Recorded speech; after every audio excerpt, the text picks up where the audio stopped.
right, we're live. Kuya, what's going on? What's going on, Cruz? Let's pretend like we were having a conversation 10 minutes before the show. You want me to recap and re-say what I said before with pretend like I wasn't just saying it? Yeah, do it. I mean, that's kind of bullshit, but no, I'm just kidding. All right. So we weren't talking about this 2 fucking seconds ago, but so my point was that obviously the way things are right now, with what's going on with the virus and all this, like it's not going away anytime soon, right? Like where we can all agree on this, whether you're with it, this, that, any whatever. Like it's staying with us, say, we'll say reasonably, say 6 months to 1 year. What it does and how it affects people is basically going to be about the exact same. You know, there's going to be no vaccine. There's going to be none of that, none of our ways to really prevent it like that, right? Sure, yeah. So we have people that are going through what's considered, normal safety precautions nowadays. And it's pretty standard. The more people I ask, the more people are actually doing this and making me seem like I'm an outlier, which is fine. But say the things about, all right, I got a package in the mail. I've heard this from a few people. I got a package in the mail. Like, I'm actually going to Lysol, like I'm going to disinfect this package before I bring it in. Or here's an example, a buddy of ours who remained anonymous, Colin Murphy, that didn't order any takeout for a while. Didn't see his girlfriend for a while.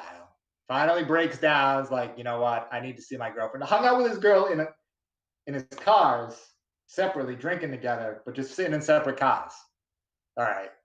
Just fine. I get, you're trying to be safe. Sure. It's just not how I feel. I'm not going to give him too much shit about it. A little bit of shit because. All right. So gets a pizza. Finally, he's like, yep, I'm going to break down. I'm going to get a delivery pizza. Don't cut my pizza. It shows up. He immediately gets rid of the box, disposes the box. Not like disposing the box because he doesn't want any evidence of him being a fat kid, just because he doesn't want this contaminated box anywhere near. And then puts the pizza in the oven to cook more. Very, very safe, right? So there's no way you can maintain that. Like, you're not going to continue doing that forever. You're not going to continue Lysoling your packages and all of this stuff. Like, these things are going to they're weighing on your general day-to-day, especially as you say, just get back and people start going out and restaurants are open and you go in, it's summertime and you go to the beach and you're doing this and that and life kind of returns a little more to normal. It's going to be in the background. But in general, the virus is basically going to be exactly as it is right now. But in 6 months from now, you're not going to be doing those things, right? You would think? You know what? I don't know. I think we have to take what people did in these same type of circumstances, during the Spanish flu, it was 1918 or 1917, the Great Depressions, like looking at these moments and how that's transformed character and behavior over the course of time. I think but otherwise, considering the times, I think that might be a little bit different because of where society is today. Yeah. It's a tough call. I think certain things will stick more than others. I think for a while people are going to have some reservations about being in the public areas and things like that. But eventually they're going to fade. But what's not going to fade is the coronavirus, right? Yeah, it's like the ocean, it rains sometimes, and it rains around the world. It's just a matter of like when and where, but it always exists, It's like, of course. So my big question was, if that's going to be the same, but we're going to change and start going back to normal, and you're not going to continue those things. Why are you doing them now? Here's kind of more on the conspiracy theory side, right? It's like, is is this like a ploy to force people, right? Is there some other things working in this kind of domain for social uh, behavior patterns, at a rapid pace? What better way to change behavior by putting something out there that someone can't feel, touch, or taste, other than the effects of what happens when someone gets sick. And I mean, if it was the case, say, well, I'll walk down your conspiracy lane with you. So, we'll say that that is the case. In which case, extremely successful, right? A lot of people instantly changed. I'm not trying to be like, Captain fucking Hardo or tough guy or anything. Like, it hasn't changed any of my perceptions or anything about me at all. Like, it didn't have an effect on me, except for the fact that I'm working from home all the time. So restaurants really open. Fucked up some travel plans, little stuff like that. Mm. But as far as like me and what I do, like I don't. I'll be honest, like I don't wipe stuff down. I don't wipe down all my containers I get back from the grocery store. Mm. I do put on like this thing. What do I have? Yeah, like I got one of these, which is more of like a head thing. Like I bring this with me and I throw this over my face when I go in the grocery store because they're not gonna let me in the grocery store without something on my face. Yeah, yeah. But besides that, like there's just not a lot. Yeah. So this introduction here it was a conversation that Cruz and I were talking about 15 minutes before the show started, and I think it's a really good segue to speaking about what's going on currently. But obviously, for today's episode, we're going to be talking about plantains. But we can't do plantains because of how unripe the banana is, or We can do well. We can still do the tostones. the We'll still do tostones. the Yeah, plantains. Still do the tostones. We just won't be able to do the traditional like fried sweet plantains because at least here up in this area where I went, all the plantains that are in town are, and that's already like 4 or 5 days from the store. They are not ripe at all. And these things do not ripen fast. and I think They are still green, green, green. yeah, and I think that's one of the clear challenges that with some of these like tropical foods. I mean, banana, from my understanding, is not native to the U.S. and all of it is actually shipped from somewhere else. So it's like it's either coming Yeah. from Asia, South America. Um, I don't know I don't where think they else. do. I would have to check. I don't think they do any bananas. Do we do any bananas at all in I the don't. U.S.? I don't think so. I don't believe so. Every time I've looked at like packages and stuff, it's either um, It's all sourced South America, right? yeah, South America, Well, probably Central America is yeah, the Central closest. South America. Um, I know Philippines produces a lot of bananas as well. So I don't know. It's anyone's guess. Well, I No, mean, no, it's not a that's all. guess. I said that wrong. That's what happens Definitely when not you say anything. fly. Yeah, I don't know. I mean, plantains, they come in green as fuck. Yeah, we actually in the kitchen right now. We actually still have some. Well, here they call them verde, so green. Um, dude, they've been green for like a week, week and Dude, a they half. don't. Yeah, they don't ripen at all. Like they stay forever. So are there like? Can you actually get like ripened ones around? There's got to be because there's got to be. Do you guys have plantain trees there in Yeah, I Ecuador? mean the vendors. There's so many vendors that sell it, and it's super cheap, and it's part of like the normal, normal. eating habits of Yeah, they everybody. probably have the full thing. They have black ones, yellow ones, light greenish, and full green ones. They probably have everything, right? Yeah, it's nearly impossible to not find plantains here, like Yeah, because it's just so abundant that like I don't know if you go on like one of the main roads, you're gonna find like some vendor that has like a huge pile of plantains sure. just sitting there. Yep. So like we were talking about before, like that's one of the great things about Ecuador being a smaller country. A lot of the food is sourced around around the country. There's only a handful of things that are to brought over to Ecuador, and they're typically very expensive, very very expensive. Um, More specifically, the U.S. Somehow a lot of U.S. products are like super expensive. Metal's Mm. expensive too, actually. You don't What see is? metal like any types of metal is like um, so most of the pots and pans here that I've seen are aluminum. So I'm guessing it's like a 6,000 grade, so kind of like airplane grade and stuff. And it's really hard to find stainless steel. Hmm. And I didn't find any cast iron, which is which is kind of interesting. Like I don't know if there's like an abundance of bauxite, which is the core mineral that you change to make into aluminum. Um, I don't know what it is, but there seems to be more aluminum. Obviously, a lot of plastic because Ecuador is a oil producer. But even then, plastic products are expensive. But yeah, as far as like cooking items go, like when you and Randall talked about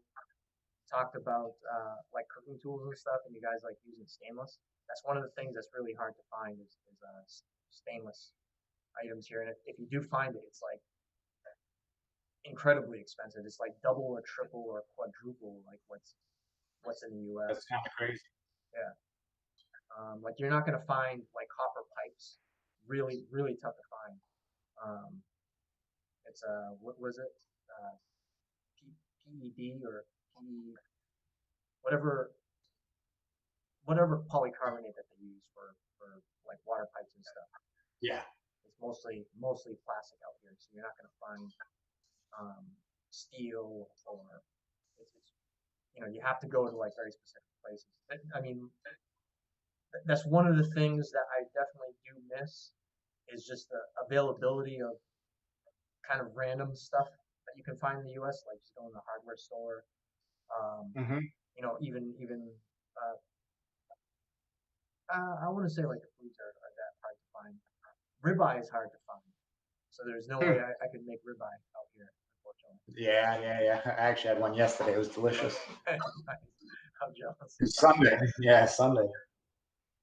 So Um, all right, so as we go through the show today, Cruz, so with your research with the plantains and the tostones, um, tell me, let's kind of go back in time about the conversations we had about plantain, why we think it's a good item for the restaurant in general. It is a little bit more expensive because it's not native to the U.S., or I should say, in the Northeast, it's a little bit more. It's going to be a little bit more expensive.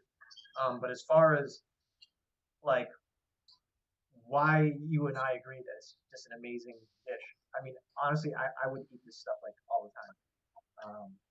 It's so I good. mean, it's just something, obviously, like your chip, your little crunch, your little side like that's always really popular.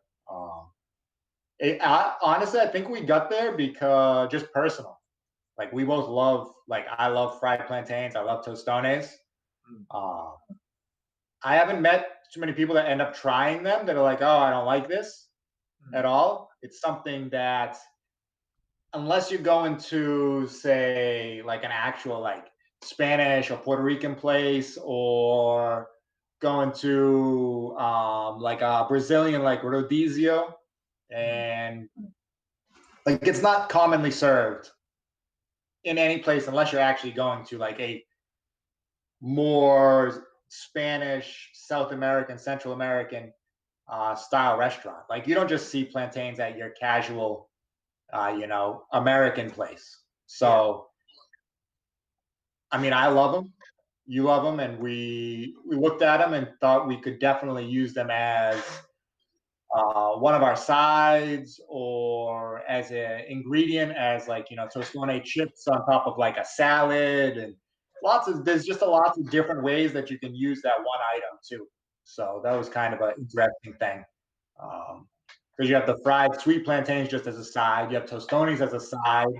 You can make them really chip like and have them as like a topping in a salad, or just have them like almost as like chips if you just bake them really thin. So there's just a ton of different things. Yeah, that's one of the. So when Sophia made the ceviche, she served it with, well, here they call it chifles, but the plantain chips, and it was like, I mean, it just complements. It can complement a lot of different foods. So the way the bag that I bought was $1, down at the center of town here, and it's unsalted, but you could seriously put it on just about anything. Like, oh, if you wanted Mhm. just to put on a salad, like you were saying, put it on like ice cream or whatever. Like, you can really add like such a different dynamic to any meal, and it's absolutely delicious, either by itself or just complemented with other stuff. And we've had like so many conversations about Oh yeah, like how good plantains are. I love But it. it's something that like people aren't fully aware of, and I feel like we have to build more awareness about why it's such a good item to have as far as for you know for any type of meal, as a snack, Yeah. as part of an entree, as part of a dessert. I mean, Um, you can do a lot I'm with very, plantain. I'm very interested to try and make these. So I've never made tostones or fried plantains before either. So this is like, attempt number one. Can you actually see? So No, you this is got actually, okay. So you I already actually peeled did it. peel. This is just, yeah, I peeled one. So I actually did this before because I test peeled it um, to see how difficult it was. Because this is your green. This does not come off easy at all. A green plantain, that outer skin. Like, I don't know if you ever tried to peel like a banana that's still pretty green. How like it's real fibrous and doesn't really come off very easy. It's like that times like 10. So technique for getting these out of their skins for the green ones is we're going to just snip the ends off. What are the tools that you're using? Right now, just my knife. Really, for all of the stuff, all you're going to do is I have a cutting board. I have my knife. I have a plate prepped up with a little paper towel for draining off some of the oil, just like you throw on the side if you were cooking bacon or anything. Nothing crazy there. Little sea salt. I like a little salty on my tostone or my plantains. I have my frying pan. I have about a cup and a half of vegetable oil in here. It's not heated at all. We'll start heating that up in a little bit. And it's nothing crazy, just regular vegetable oil for frying. We're not going to use olive oil. The flash point on that is way too low for frying. You need to use a some type of other vegetable oil for that. Mm. I wouldn't use coconut oil. I think it actually the coconut oil actually tends to actually add a little bit of a coconut flavor to stuff a little bit sometimes. Mm. So I kind of avoid that. And we have paper of the wax variety. I already ripped out a piece.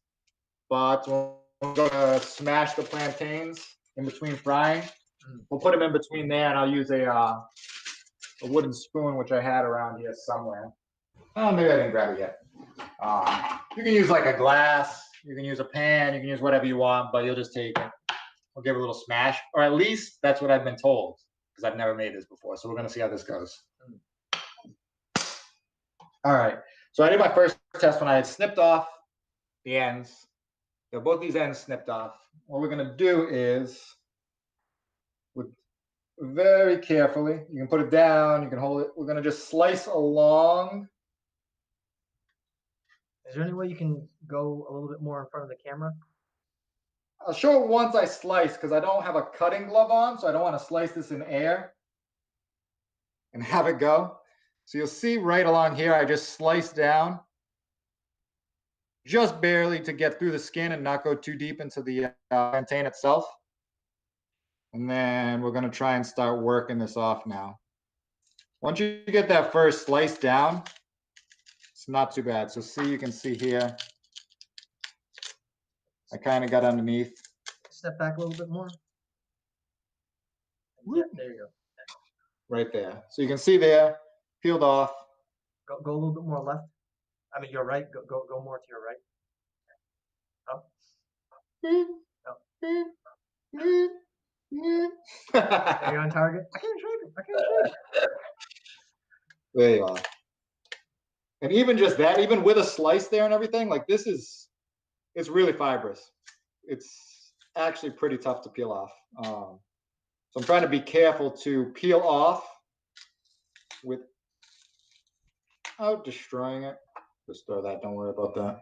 I mean, even the sound, it sounds like really. Oh, are you picking that up? Can you hear that? Yeah. Yeah. It's like it's very crispy. Crispy, crunchy. Can you say that? Can you say these slogans that are on other? crispy, crunchy. Yeah, crispy, crunchy. So I took my time with that one because I didn't want to snap the plantain in half. But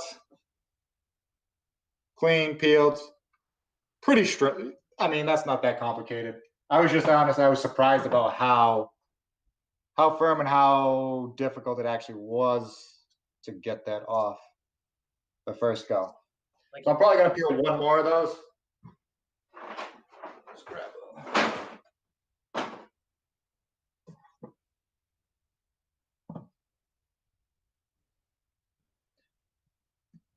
For the show, I've been grabbing like 5 plantains. I'll end up doing like 3 of these right now. I'm gonna leave these 2 side plantains to actually see how long they take to ripen for myself, because I actually do want regular sweet fried plantains.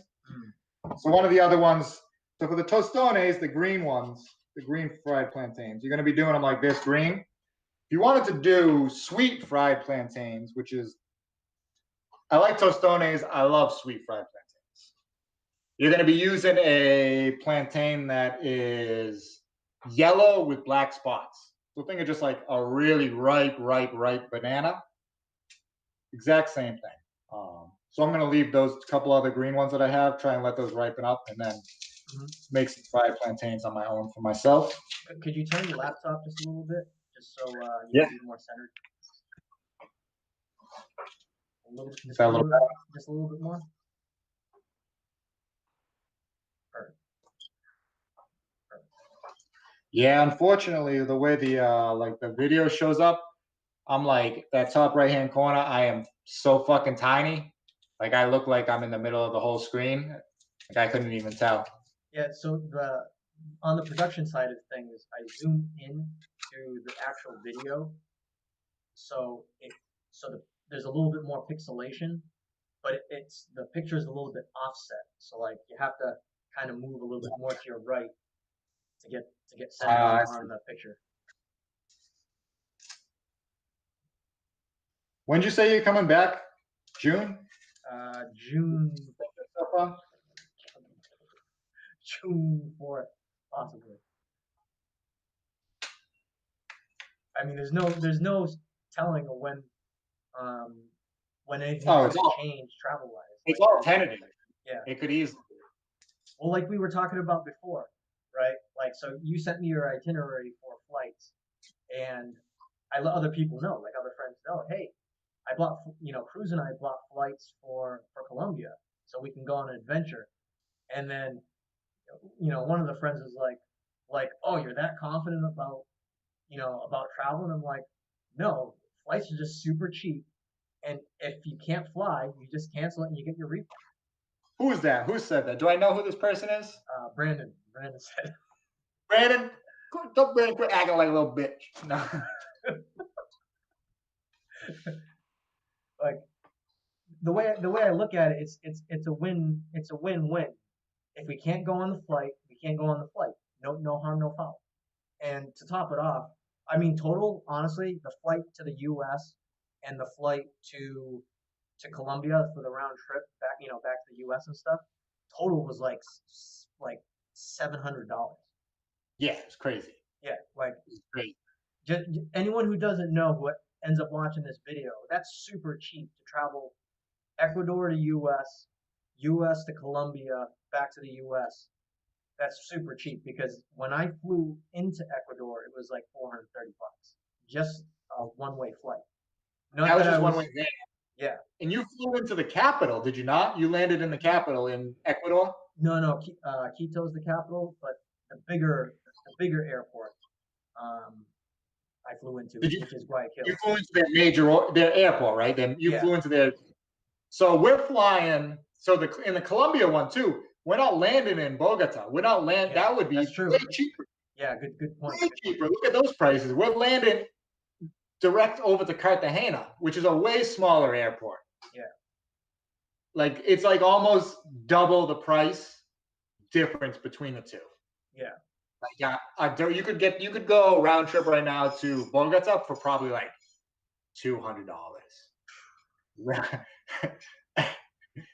Crazy. Yeah, so all you people out there that have that are working full time because you're essential workers and stuff like that, if you're thinking about going on vacation, this is definitely a good time to consider buying flights before flights start to ramp up in price, if they ever do. But as far as I'm Yeah. concerned, I mean, you know, I I actually got to hand it down to the airline companies being, very kind of responsive with that. Like, oh,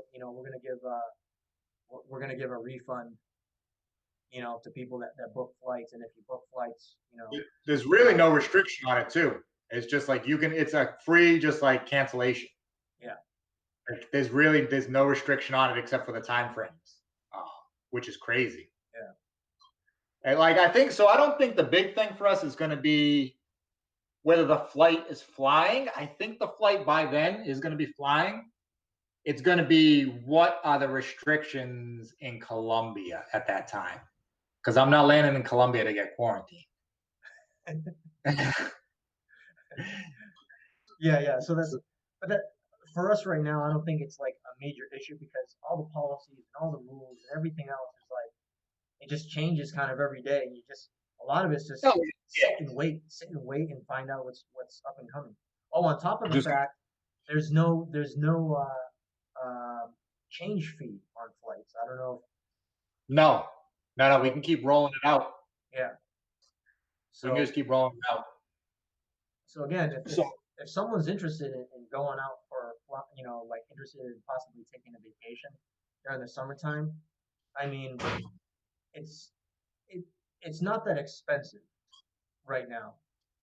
And yeah, I understand that the situation is limited for travel, but the option is there.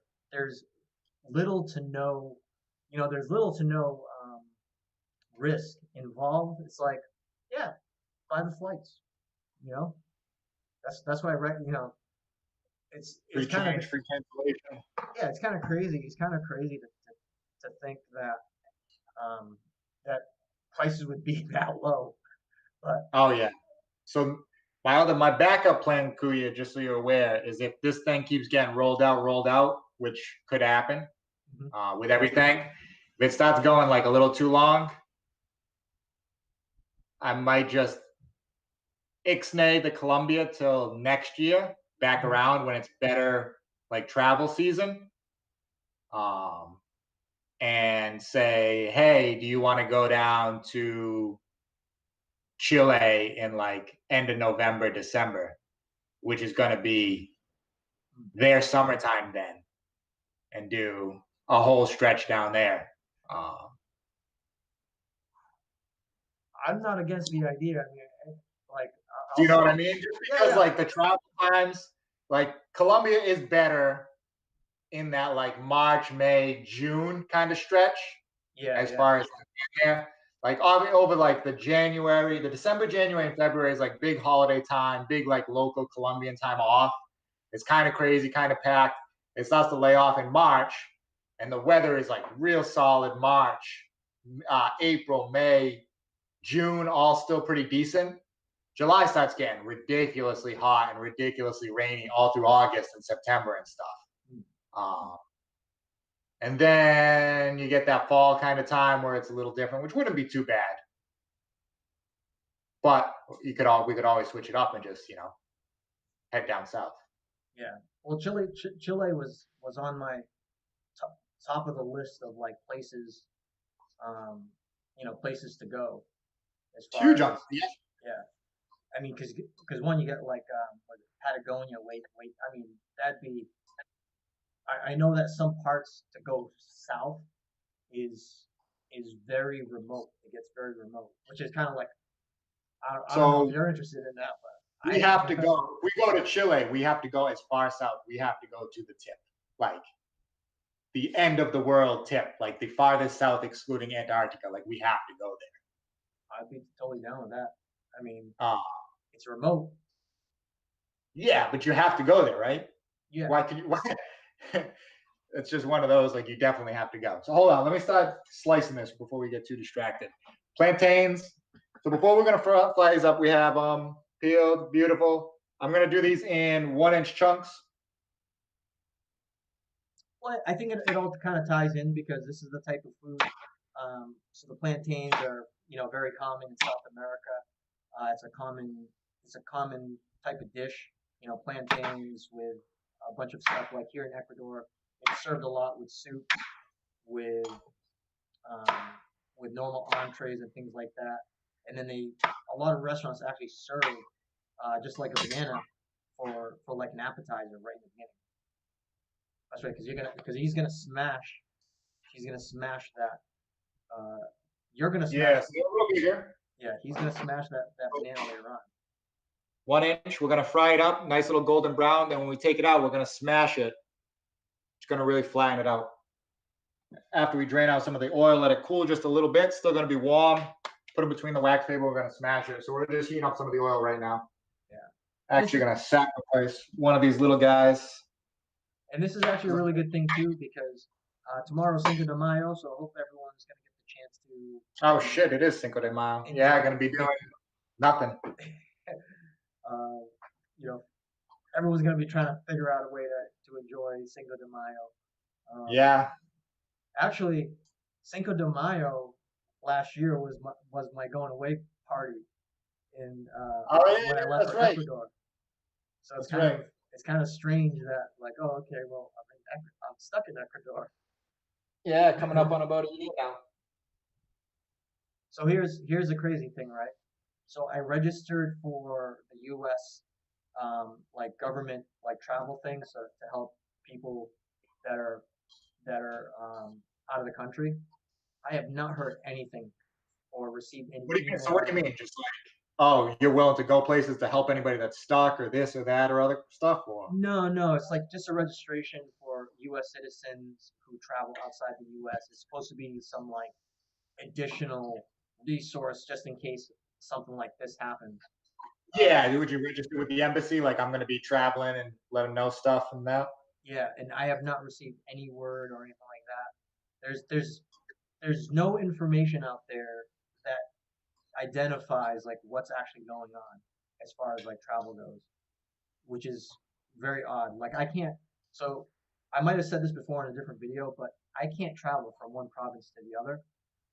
And supposedly the driver needs a piece of a document, which they do have here. But me as a passenger, I need one as well that's supposed to be issued by the U.S. government. But it's not cleared by the Ecuadorian government. So it's all these kind of weird, things going on travel wise. But it's not. I'm not having a tough time here. You know, as far as life goes, the toughest thing is like, oh shit, like the weekend where the quarantine started here. Sophia and I were planning to go to alone to do some surfing. Can't do that now, which kind of sucks.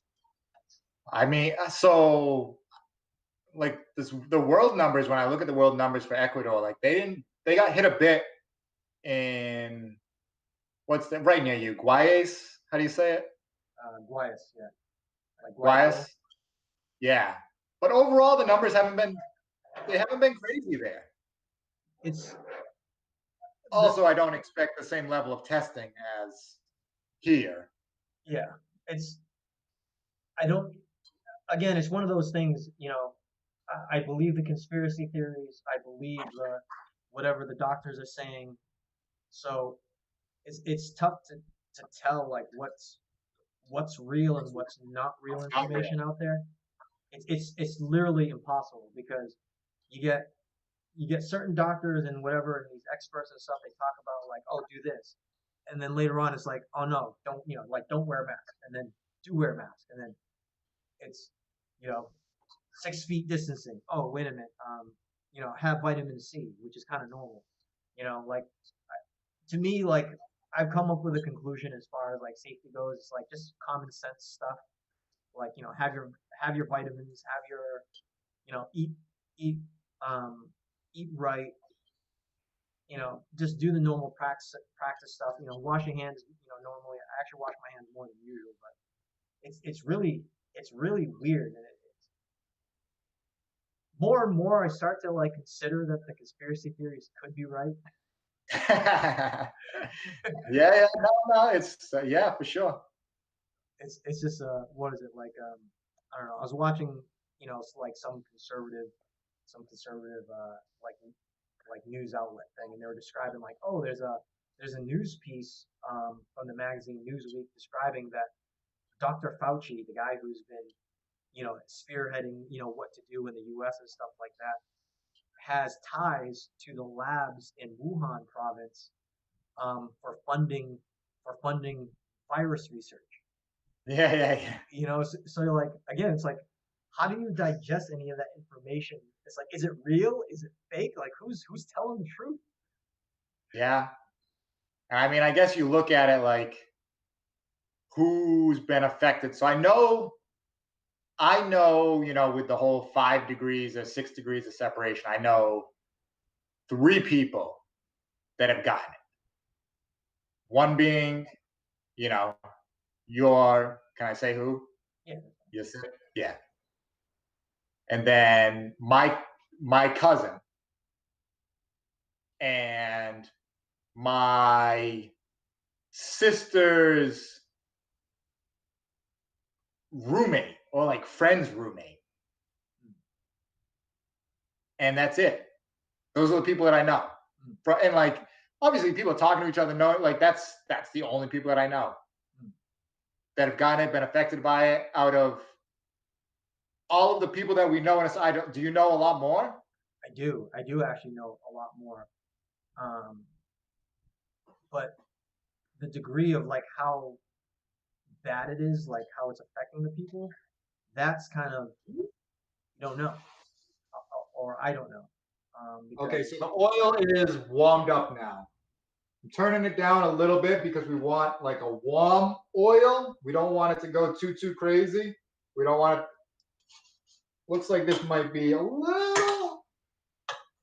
No. We got it down enough now. I caught it just in time. You got me distracted. Bullshit. We don't want too much of a rolling because we want it to cook through without browning the living daylights out of these first. So you want a warm oil fry into the hot, and then you'll want it hot when we do the second crisp. could you tilt the camera down a little bit so you can Yeah, I'll bring the camera over. Let me just get these in so I don't burn the bejesus out of myself. Hold on.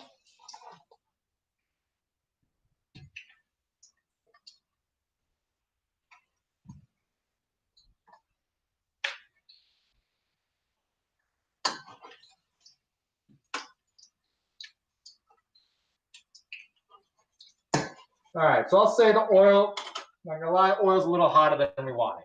That's fine. Let me give it quick.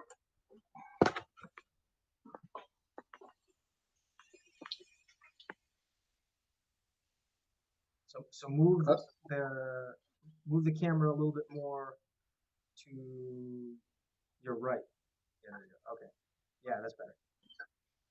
So that's there. So you can see, I don't know if you can tell by the oil, but it's got a little bit of a royal, but it's not too hot. It's a little slightly hotter than I wanted.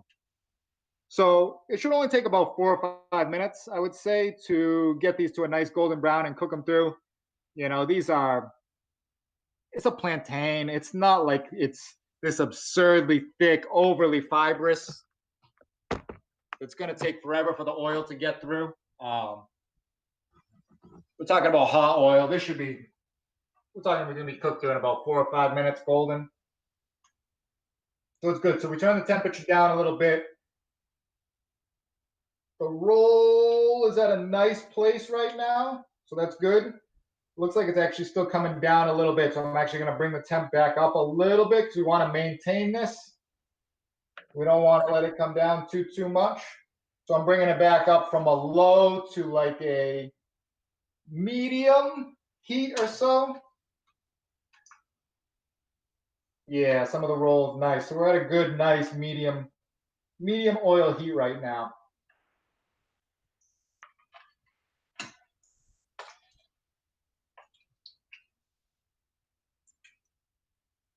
Oh yeah, so you can already see the ones that are down the downside. And I have one of the small guys that I was testing the oil with.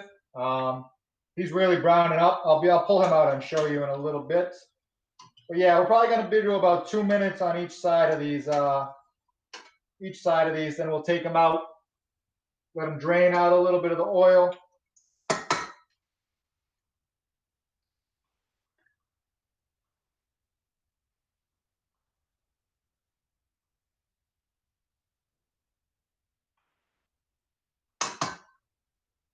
I'm really babying these things because I've actually never done it before. So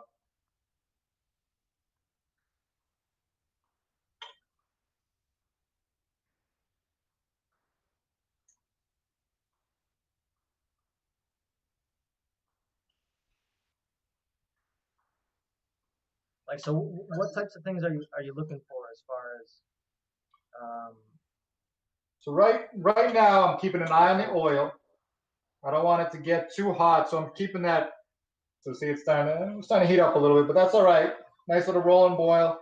I'm watching the edges of the plantains. When I can see it starting to change color from this almost whitish to like a light yellow goldenish around the edge, that's when I'm flipping them over because I can see that it's actually starting to cook up above the oil level. So it should be about halfway through. And you can kind of tell by the edges, the color of the edges.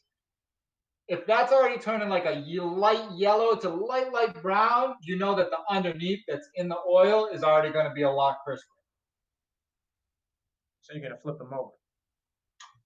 I'm flipping them now. Yep.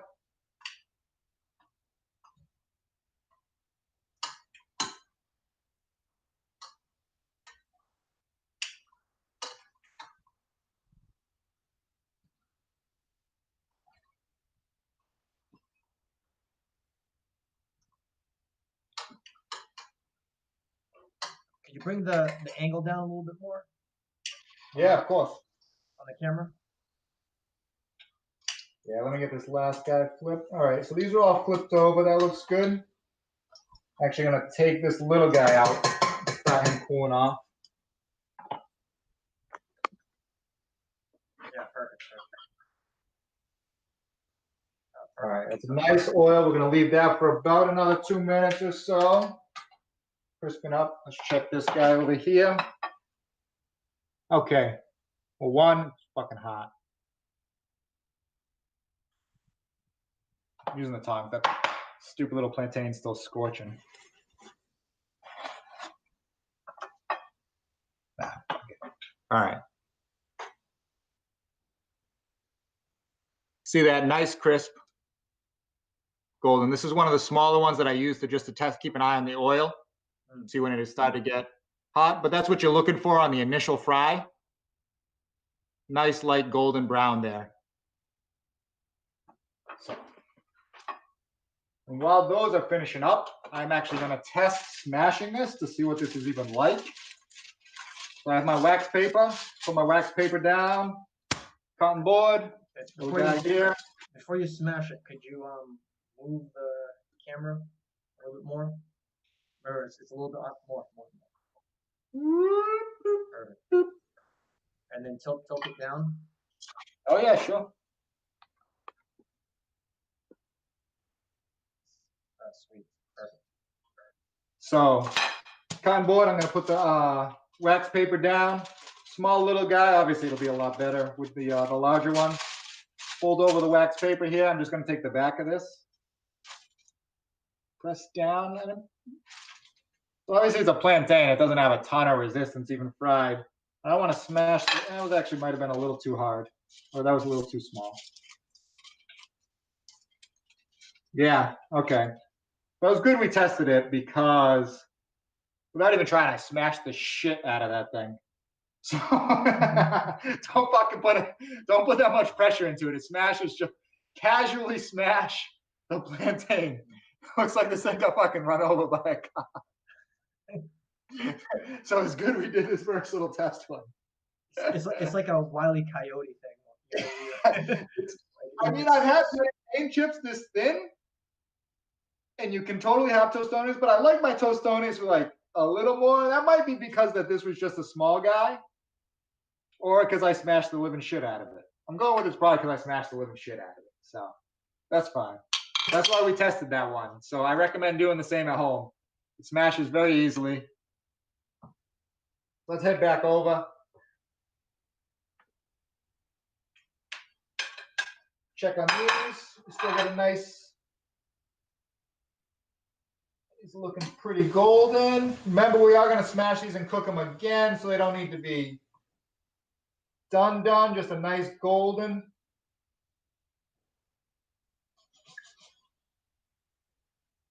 Not bad. I'm actually going to.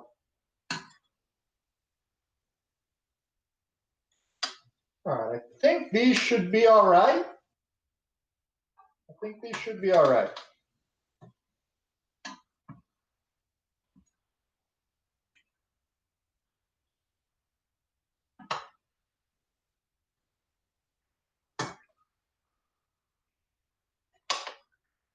So I'm going to get these out of the oil, and I'm going to take my pan off of the heat because I do not want to get it smoking. I'm going to want a hotter oil for the crisp fry, which is what we're going to do next.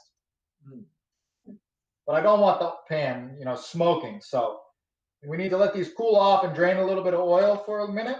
So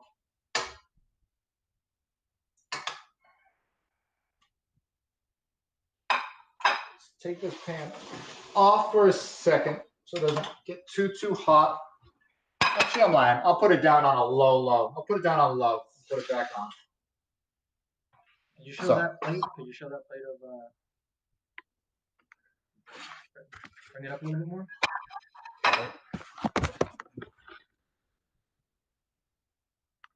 Remember, you have to move it a little bit more to the right, and then bring it down. No, down more. Down more. How's that? Let me pick you up and do this. Oh, perfect. All right. Yeah. Okay. That's so, easy. So you're gonna refry it after. Actually, the mini one looks good. As far as yeah, he looks all right. It's not too bad. He looks good from the top. But he's fucking thin. So he's got that good shape. Actually, I'm gonna throw him in. Doing a quick test run. The scout of all the soldiers of pretty hot. Yeah. He's my sacrifice. Oh, he's frying up pretty quick. That oil is staying pretty hot, so I don't want to. Oil's staying pretty hot. These are drying off. You want them to still be warm. I don't want to fuck around too much. So. Oh, by the way, before I forget, obviously Randall was not on the show today. He couldn't make it, so it's Cruz and myself. I think what it is that people are losing track of time because quarantine. I know I'm not waking up any earlier than I normally would. It's a lot worse than it was before. But I think everyone's suffering from that same type of thing.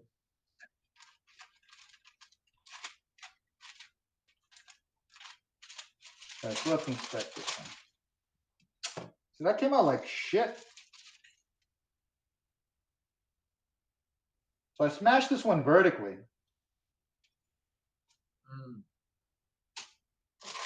Also, you're trying out like different ways to do the smash. Yeah, so maybe I need to just smash it down more and that would be better. I smashed that one vertically.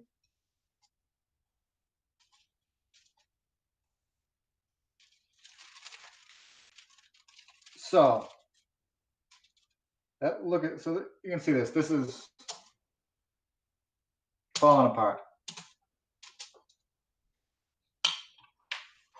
So don't smash it too hard.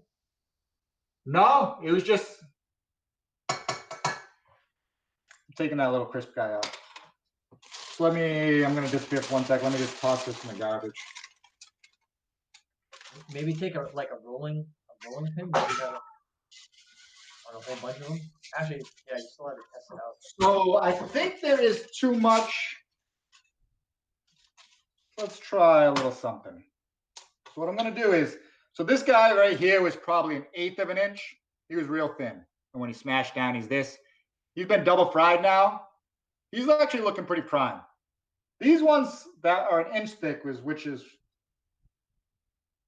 kind of the suggestion. I think 1 inch is too much. I think we got some false advertisement going on here, Kuya. So what did you look for as far as resources in making the plantain? Oh yeah, look at this now. Okay. So what I just did there is I took this one, and I know that these are about 1 inch thick because I have there's a little ruler on the cotton board. I just whacked this one in half and then smashed it down. And look at this now. It's all together. It's thinner. It's got that thickness that we're used to seeing. You got the separation around the edges. And this is just a random one, I'm not doing 20 of these and picking out the absolute best looking one to fucking put on Pinterest. Like you saw me just try this and do this. That's what it looks like. That looks like, yeah. That looks like a tostone. This is going in the oil. We got a decent rolling. I'm gonna bring this up a smidge. Okay, so right here, 1 inch, too fucking big. The thing smashes, it's enormous. Maybe there's a technique for it. For that, I'm gonna just put this up so you can actually sort of, maybe there's a technique for it for that. But what I just did and what I just tried, it did not work at all. I cut it in half. We're doing about a 1/2 inch thick or so piece of plantain. That smashed almost perfectly, exactly what I would expect from the size of a tostone and the thickness and everything. So that's what we're gonna do. These are already fried up, no big deal. I'm gonna cut these in half, get them a little bit smaller where appropriate, and then we're gonna use those. That's quite interesting that we're capturing this live. You know what I mean? You saw that first one, the fucking thing blew up. Yeah. And it's not like you should smash it from the side. Like you always see a tostone, it's always smashed from the top. You always see the circle. It's always smashed down. That's what I did, and the thing exploded. Maybe I didn't fry it enough. I don't know, but that did not work. It was big too. Once I smashed it down to about that thickness, you could just see how much was there. Like that was way more than you're used to seeing. Yeah. Little thing I am noticing from doing that first one and then these is the thinner it is, it definitely gets the crispier and more chip it's going to be. So tostones aren't really chips. They're crispy, but they got a little more meat to them. It's not like a thin Pringle or anything. Yeah. Like I'm going to try and keep that. If you want that different texture, if you want a little bit of the crispy and then you want kind of like that mashed texture, like you would find maybe in a kind of a thicker mashed potato, I would presume. Yeah, kind of like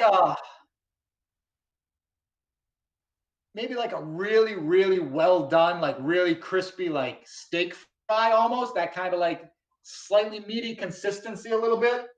Yeah. All right, this oil is too cold, okay? Oil is not at a rolling boil. It's not going to crisp up. So the reason we need the hotter oil is because we're looking to crisp this, not really soak it in oil the whole time. So this little sacrifice guy, we're finding that out with. But that's all right. We'll bring this back up. I'll see when this is a rolling boil. It'll give us a chance to finish smashing the rest of these up. So I'm going to set up my little staging working area here and just start smashing away. Enough, but not too hard. Oh yeah, prime now. Look at this guy. Yeah, oh yeah, that's a good size right Exactly. There. So what I did on that one, just from doing the first couple, is just nice even pressure, not too hard. You can feel it start to go. Yeah, and then that's it. Yeah, ½ inch is working way better. That full inch was too much. Well, I feel like too, it'll probably cook faster as well because it's half the thickness. So that's, I think, one of the great benefits too with having it be that amount. But it's kind of interesting that we are I'm making fantastic tostones. Look at this. That's a fucking. We got the technique going now. All right, so that's one of the things I like about this whole live setup is that we don't know what we're going to expect, especially with something like this. It's experimental.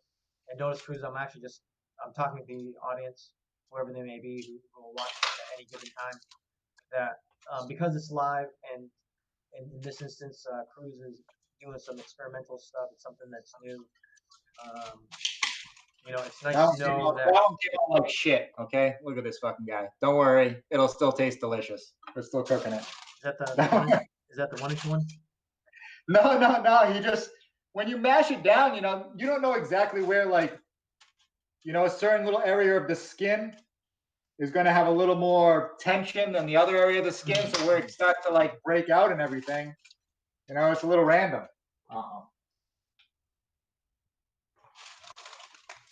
That oil is coming back up to temp now. We should be good in another minute or so, which I'm going to stop talking for a second, just crank these out real quick. All right, so while he's doing that, I'm going to do a shameless plug just to let anyone know who's watching this video. There's actually a virtual tour that you can take either on your phone or on your desktop or anything like that. Take a virtual tour of the concept design for the Waypoint Cafe, just to let you know that Cruz and I are putting this together. We've had this idea, going into the new year, but we're excited about being able to, put together kind of our ideas, and we're coming up with new ideas. Obviously, the plantains is a big part of what we would like to see on the menu, because we think plantains are just that hidden gem of a food item that a lot of people know about, but I don't think they realize like how good plantains are. So if you want to take the tour, it's online at the VR Story website. So first time I did a shameless plug, but I figured it'd be a good time to do it. And there's actually a new tour on there that uses the same asset, so I didn't really have to do anything different. The only difference is that it's an augmented reality tour that you can take to be able to see what a restaurant concept look like. Obviously, the final restaurant will look a lot different when it's done, but we're thinking about like the atmosphere, the size, trying to get a general feel for it. So as we're working through those and doing the pre-show, you get the chance to check that out. So I don't know if you can see these. I'll put them down here, Kuya. These are smashed.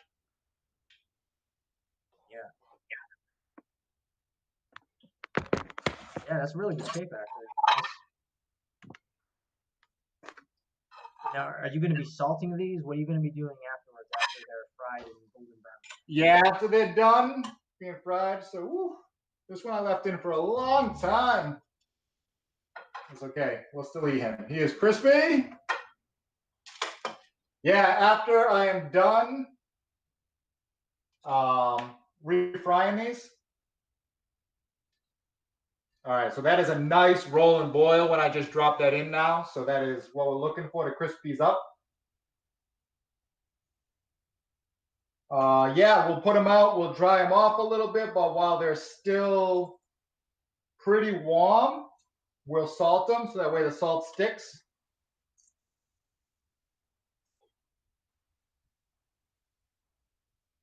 Now, where did you grab your plantains? The good old standard issue, the Whole Foods, my favorite, Bellingham, Massachusetts. Nothing but upstanding, fine employees there. Everybody there, honestly, they're always super nice, super, super friendly. They have a great crew there. They're really, really nice. Oh, that's great. You know, if I don't see something out, I ask for it, even now, and they'll still look like they're really unbelievable. Mm. Well, it sounds like the people are generally happy, which is actually a really good thing.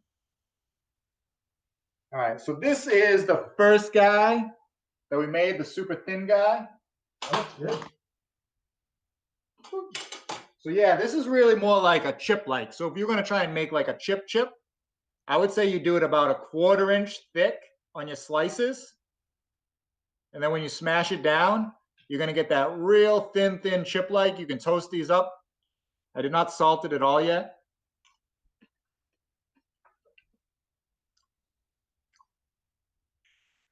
Yeah, that's an unsalted plantain chip. It's good. As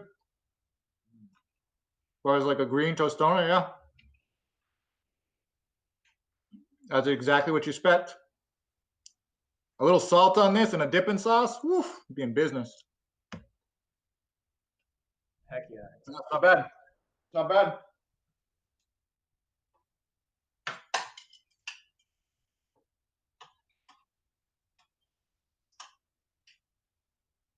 Did you tilt the camera down a little bit? Of course, yeah. Let me just flip these real quick. See how these are going.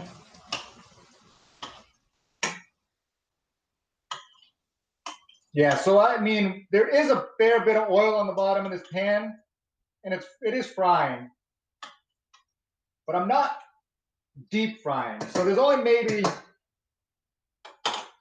a 1/4 inch of oil at the most in that pan there. Okay, so it's not like it's floating or anything like that. Yeah, barely. So I am flipping these over so they get a little crispy on each side. I don't know if that's the exact right technique, but it appears to be. We can tell from this other one. So this other one I left. I left him. This was my test guy that I left, and he was little bit thicker. So he's going to be a little bit thicker than the one that I just showed you. That was the side that was down. That's the side that was up. So that still doesn't look that bad. So you can clearly see that it's definitely frying. You know, the oil's not covering the whole plantain. This is a nice and crispy. I don't know. Can you hear that? Oh yeah.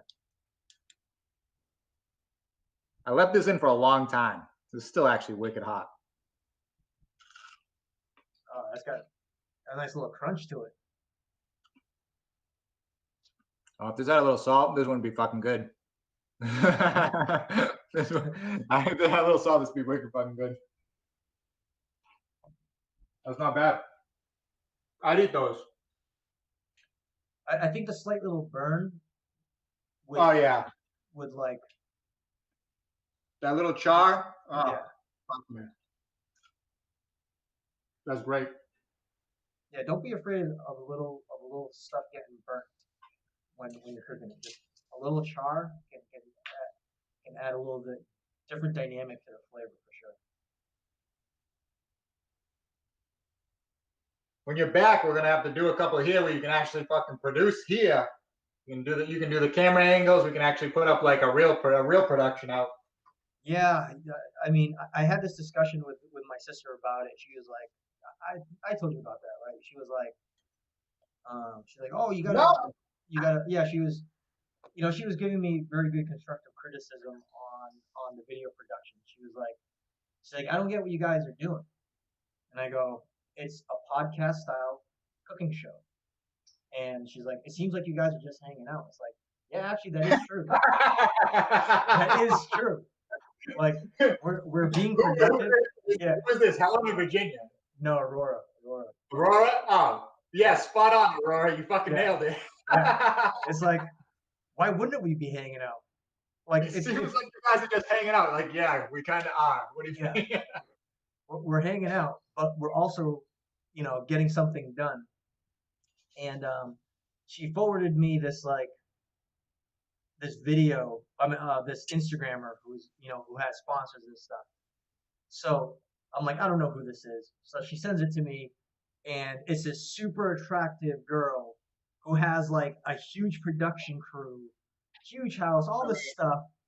And I'm like, Really? I mean, you're sending me unfair competition. I mean, all she has to do, like, let's be serious. We all know what the photos look like. Like, guys are suckers. Like, you put up one solid photo, like yeah, you're getting some guys, stuff. no, guys and girls are looking at that stuff, you know. Yeah.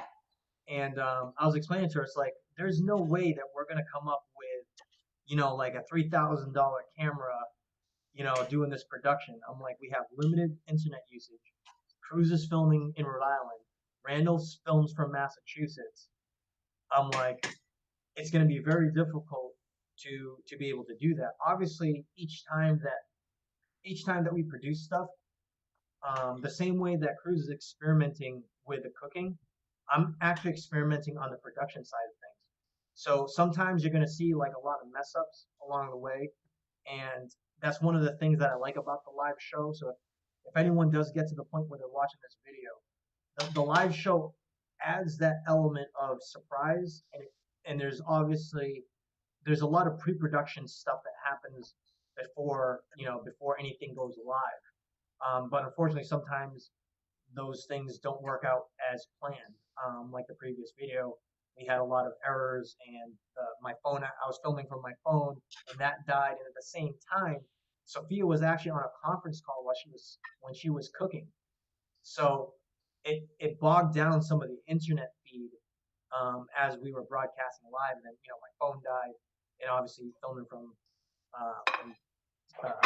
different phones or laptops. So it added kind of that different dynamic. But we would not know that certain aspects of it would not work unless we actually did it. But yeah, so I was explaining to her, it's like, yeah, it's like we're hanging out, but at the same time, this is a way for people to get to know us because Cruz, myself, and Randall are not big social media people, and it was actually strangely enough, during the quarantine is when it's like, you know what, this is a really good time to start just at least getting the word out so that people know that we're serious about this and we're going to be consistent about getting stuff produced, getting stuff Well, done. when you get back, when you get back and we got a chance, let's do one or two like produced. Oh, Like we'll do it. Like okay, we'll pre-record it, do the whole producing bullshit, blah blah blah, and see how it comes out. yeah. I mean, I agree that some of the production, obviously, with just being distant and like not having the best, camera setup and angle and everything. Of course, yeah, because it's going to take it away from it. Of course, like not a fucking idiot. Yeah. Like I understand that, Yeah. but I don't know. It's also, yeah, we are just sort of hanging out a little bit. Yeah. I mean, what can we do? I'm here in Ecuador. He's there in Rhode Island. Randall's in Massachusetts. It's like, yeah. it's Cruz and I like to get stuff done, and we like to enjoy life. Despite things being the way they are, it's not going to stop us from wanting to do the things that we want to do, and at the same time be able to contribute to society. That's really how I feel about it. I'm a huge user of open source material, and it made sense. And because most of Waypoint Cafe is actually Cruz's. I'm partial owner and partner.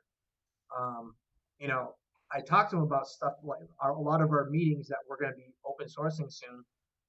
I think I'm going to wait a month just because we have so many of these videos that we're doing live.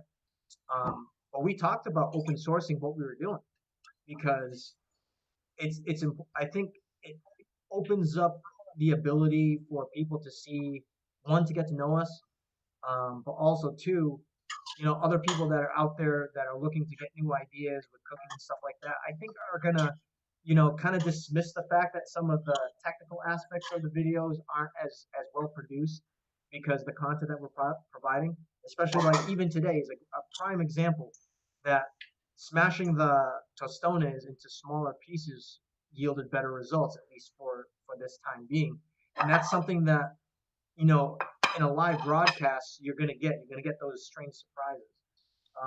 But in the meantime, I mean, Cruz and I are constantly working to improve the delivery of this production, and especially since it's going to be part of the workflow as far as um, getting the restaurant up and starting. But for the meantime, because we don't have a restaurant, it's important for us to explore what type of menu items are going to be really good, and we've had This is actually one of the tests. Like, so I've made a few other test items for different things we were thinking about putting on that I hadn't made before. One in particular is like barbacoa, oh man, which hell yeah, came out unbelievable. hell yeah. We were thinking about the plantains. I'd never actually produced and made tostones or fried plantains, so I'm giving it a go right now. Just happens to be fully recorded and live, and you get to watch my fuck ups and me figuring stuff out. So first batch is done. The second batch and final batch is in there. So if you want to see, this is like the 3 stages. How's that angle there? Oh, nice. Nice. I like how you did that. Just bring it down just a little bit more. So I'll bring this. I can bring this up. And bring it up more. No, up. No, yeah, right there. Yeah, perfect. So that's the 3 different stages. I did salt the batch that came out now. That looks good. That looks really good, dude. I like the brown color. You know what I should probably do the next time I go to the market? Buy tostones so I can show a picture like comparison. But I tend to like stuff that has a little bit more crisp to it. So that came out. Yeah, good. these came out. I feel like they got a good crisp. I just salted them a little bit. These are the ones here. That's a decent size. That's a little more than a ½ inch, but that should be all right for smashing. The full inch one was about there. It was just too much. Just didn't smash right. And then this one was falling apart a little bit, so I saved it. But that's what it was looking like being pre-fried. I'm trying to hold it together because it did fall apart a little bit. Pre-fried, smashed down, and then really smashed, salted. Yeah, that looks good. Oh, and the crispiness. Damn. Little salt on there now. It's fucking good. Nothing wrong with that tostone. So great fucking tostone. This is all I'm having for dinner tonight. Fucking. I was just about to ask you if you were gonna have that with something else.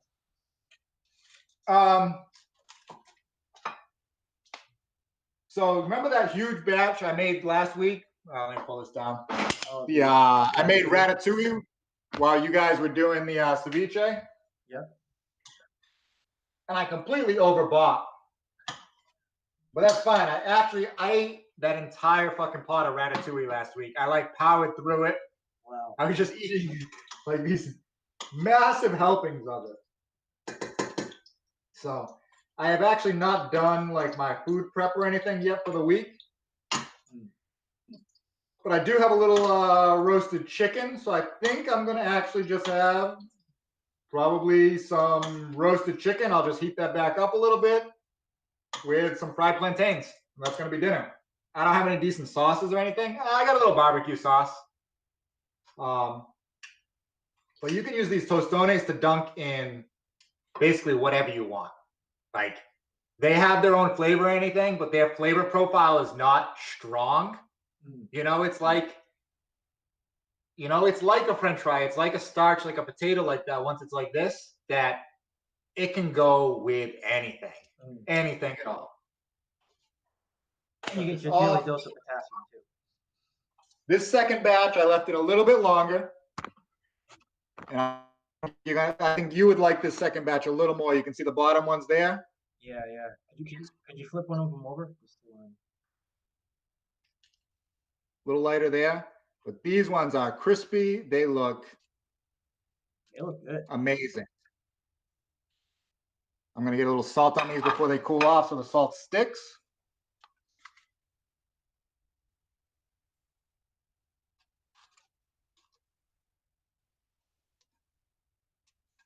Yeah, you can't go All wrong right. with salt. Hold this back up. Yeah, and that's about that. That was an adventure. That was good. These came out all right. No, I'm not disappointed with these. So as far as like difficulty level, right? If a cook on D&D terms, if they got to roll from a 0 to 20, the difficulty for making plantains, what does the viewer have to, or what does the person at home have to do to make those types of plantains at least? These overall difficulty level, I'm gonna say low. From 1 to 20, I'm gonna give it a 5. The prep and everything, it's a fucking 1 or a 2. It's a little difficult getting the peel off, but honestly, you can get the peel off. It's fine. It's only getting a 5 because you are oil frying on the stove, which takes a little TLC. You got to pay attention to the heat of the oil. You don't want to get your oil smoking too hot, too cold. You kind of do want the first batch and first round of them to be at more of a medium oil so they aren't crisping up too much, just cooking through. And then your second round, you want them a bit hotter so it does add that crisp to it. So that's the only part of the entire thing I would say would be difficult, is just managing the heat of your oil and the frying. But you saw, like, I wasn't even watching them. Like, I couldn't tell you how long they were on there for. I was bullshitting with you and peeking over. They were right. So it's not like it was something you had to sit there and really babysit. Like, these two were in there probably like several minutes difference in time, I would say. I think that second batch was in there for a bit longer. This one's way crispier. Yeah. I've eaten both.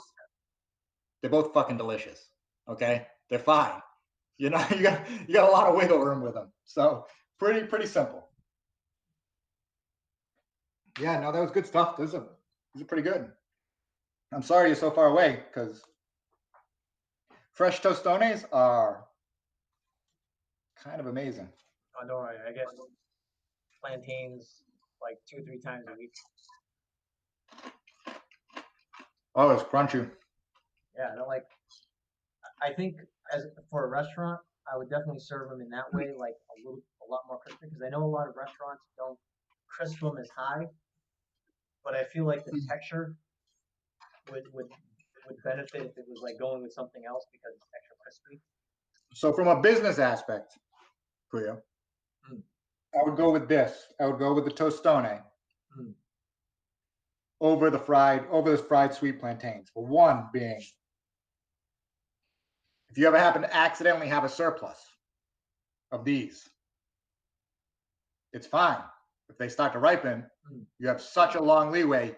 You can just make some sweet ones if you had to, if you were trying to get rid of it. But to time the ripeness of these with how long it takes for them to ripen, especially from what I've been able to get here and source here, fucking pain in the ass. Like, why can't I'll just buy these? They're going to be green for a fucking week. They're still going to be good for tostones for like a week after I get them. So you make tostones. You get some ones that go ripe, you make some sweet ones, whatever. But the go-to, I would say, probably tostones. And how much is it per pound? These were at the store were 66 cents per pound. Okay, so they're a little bit pricey, but worth the flavor. It was 3 plantains. I think 3 plantains. I didn't check the weight on them. 3 plantains were probably 2 pounds, I would say, maybe at the most. We'll just get ballpark it. I threw a bunch out. I've eaten a bunch. And this is about the yield after I've eaten all that, which is probably about, 3 servings or so. So you'd say from that would be about 4 servings. That's at grocery store prices, not wholesale food prices. The issue would be coming up, let me put this down. I would say the issue I would think with these is going to be prep. It's a little bit of a slow process. Yeah, I think what you're describing is like, because it's fried, it's one of those getting it out at the right time and still having it be like fresh is going to be the tough. It's going to be the You tough can part. definitely make these in the morning, but you definitely don't want to have. You want to have tostones made once a day. Yeah, you can't like once you fry it, you can't be. These are good for a day. Yeah. Good for a day. You could pop them in a little convection oven to warm them up a little bit. But it's the actual individual fry, smash, and then refry process that could be very labor intensive. So we would want to figure out how can we change that process? How can we get this product in a different way? Or how can we produce this product like this? I would just put like a tray, two trays. One tray's flat on the surface, another one on top. Fucking just smash them like a whole bunch of them all at once. That would definitely help with that. I mean, or use a roller, but I think the roller would affect the way, like the way it's shaped. You know, But then, do we refry them in oil? Do we think about maybe an air fryer? air fryer could work. It'd be less. It'd have less oil. That's for sure. How could we produce these in bulk in a reasonable amount of time?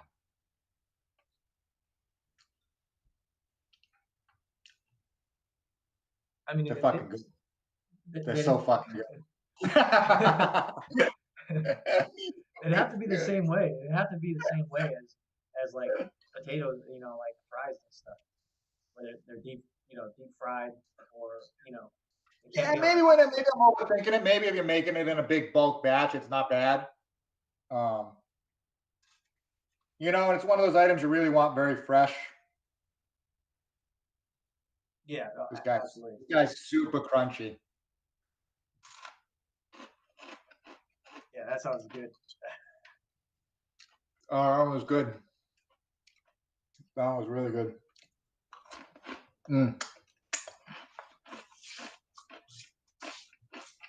So I'm gonna hold off finishing those off until I have my chicken. So yeah, that'd be an interesting. That would be a very interesting thing to test out. What we were talking about before, and this is actually part of the live meetings that we had, was to do a test kitchen at an event. Obviously, right now there's no events that we could actually pull off at the moment. Yeah, no. But this is again like one of the items that we definitely want to get out there, because it's just freaking damn good. Like I said, for me, I eat probably plantains three to four times a week. It's great. Whenever Sophia makes soups or ceviche, I always have it. So yeah. So how's the quality of the ones that you're? Hold on, I gotta throw some of this shit lying all over the place. Get rid of some of this. I'll eat those. I might eat those. I'm not eating you. How's the quality of the bag stuff with the chips and everything? Not that I would want to go bag, but sometimes you have to make certain sacrifices in order to produce stuff efficiently. Sometimes you don't. It's all what you need and what you do. So or you'd be crazy not to at least investigate it.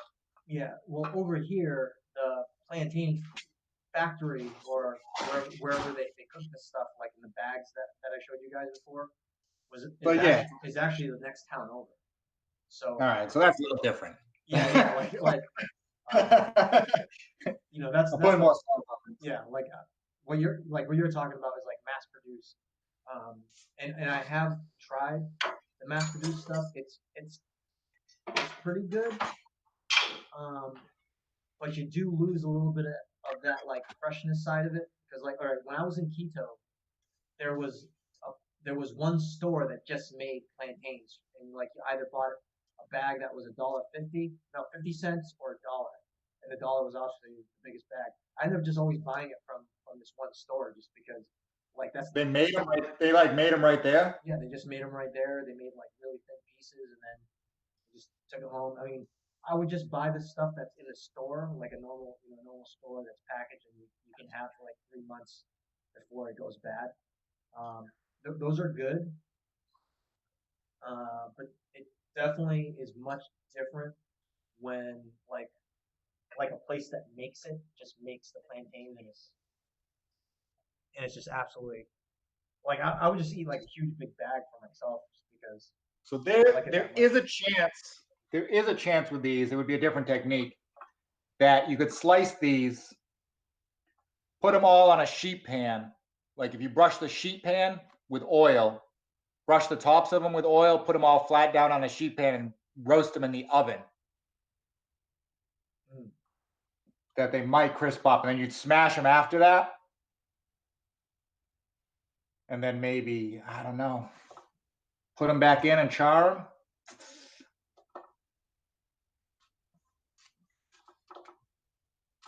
Yeah, that would be something to think about as far as All right, all right. process of production. I found the picture perfect one. You want them? Yeah.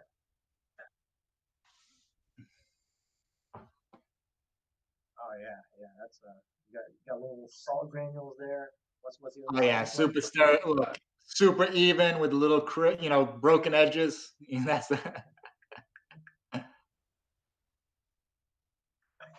Nice. So fried plantains. I'm gonna switch off the live portion of this. Cruz, let's talk for a little bit more afterwards. Great show for sure. Definitely worked through some of the technical stuff on the production side, so I was happy about that. But moving forward, so for the next show, I put that ceviche for tuna ceviche, which is cooked a little bit differently. It uses tuna in a can. Hmm. So I talked to Sophia, and she's like, she wants to cook something else. So we're actually going to be recording that before the production. So it's not going to be live. It's going to be filmed Yeah. live. We're not going to edit it, or I'm not going to edit it. And Cruz, myself, and Randall, if he's able to jump back on, we'll do some commentary as well. So and that will be Okay. running in the background. So any other cooking stuff that you are looking to do for the show for the future? Yeah, I'm gonna do a hybrid between these and steak. Oh And yes, the yes. ultimate combination is gonna end up being a sandwich. You know what? That might be a good thing to do. Like every end of the month or beginning of the month. Um, since we're a few weeks out, end of the month, tie everything all in together. So there is a style of sandwich where you take the plantain and you slice it the long way. Or sorry, you just basically like slice it in half. Yeah. So you have this here. Obviously, you need a decent sized one, but this one's probably good, a little bit bigger. Cut her in half, fry each side, each half. And then you smash it down into like two squares. So you end up making basically two squares, which are basically like bread shaped, square shaped, like a sandwich shape. Mm. Refry them, get them nice and crisp. A little flat iron or beef skirt steak on there, a little sauce, a little tomato. Yes. Then you go to town. So I'm gonna try that. That is gonna be one gracious fucking sandwich, that's for sure. Holy shit. That's gonna be really good. I don't know what I'm gonna do for sauce on it. The skirt with that, maybe like a green, like a salsa verde. I'm a little tossed up on it, but we'll get something on there and we'll try it out. Cool. Cool. So next week I do have a schedule that we're gonna do ceviche for tuna, but Sophia wants to cook something else. I mean, there's a lot of really great stuff here, and actually, just like we were talking before, Sophia's mother actually wants to cook on the show as well. Um, so I'm sure we can, cruises up for it. I mean, I'm always down. I think it's good for people to learn a little bit about some of the Ecuadorian food that's available and how to cook it and stuff like that because it's really good. They're actually known for their soups as well, so that's one of those things where I was telling Sophia like, hey, I think the soups would be a good thing to show. They cook it with cheese and potatoes and stuff like that, and it's not too difficult to make as well. Um, so yeah, so that's in the works. So next week, right now, it's tentatively ceviche, but that might change. And then next week, because it's not going to be live, it's going to be pre-recorded but recorded live. If that makes sense. That's going to be the next episode. It's just commentary, hanging out. So come hang out with us because that's what we're doing. We're hanging out. Whatever, Aurora. Wait till why don't tell Aurora to fucking come over? She can do the videotaping. It's bullshit. Yeah, it's not easy. It's not easy. But I'm going to sign this off. Cruz and I are going to continue talking afterwards. So thank you guys very much and see you next time. Later.